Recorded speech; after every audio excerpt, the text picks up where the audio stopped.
导师真言在手，人人希望无穷。只要你懂星座，人际关系不出错。宫斗想象力丰富又罗曼蒂克，嘿嘿，马上就想到了双鱼座呢。俺黑公公，给不你就要带你来认识双鱼座有什么样的特质吧。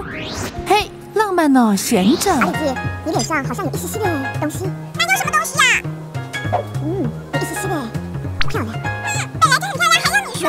腐唧唧耶，这么害羞啊？哼，我果然是一个又在你头上自了。哈，走的嘞，走的嘞，这画面太美，俺不敢看。真不愧是被誉为浪漫大师的双鱼啊！呵呵，但有时浪漫过了头，容易招来烂桃花哦。请把这份热情留给特别的那个他吧。白日梦呢？魔法使，大家好，俺黑点点，再来在公司做工读生。因为当你事情都很多，我研发出了能够完美利用时间的忙里偷闲之术。只要一有空闲，我就会在脑海规划好假日的行程。哈尼拜年兄，我想到人烟罕至的荒野公路上，感受自由的风。我想隔着一望无际的海与孤独的夕阳 talk。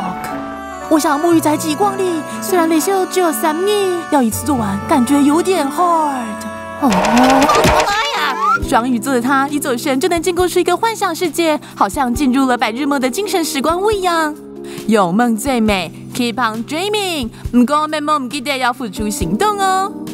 意志不坚的王族。流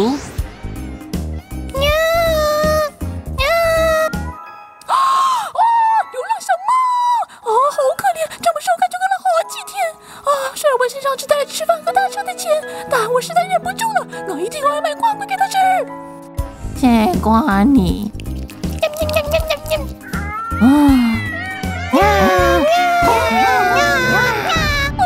可恶，你肯定喵醒的，竟然埋伏在这种地方，被摆了一道啊！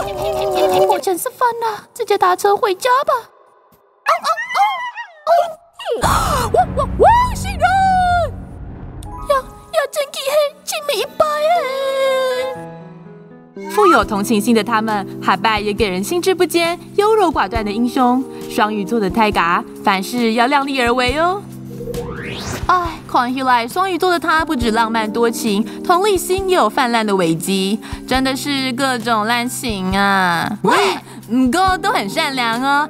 你身边有这样情感丰沛的双鱼座吗？快留言告诉我他们的故事吧。今天的讲就都要告一个段落了，俺黑公公，俺厉害礼拜见！别忘了订阅、分享小铃铛，讲，下次见。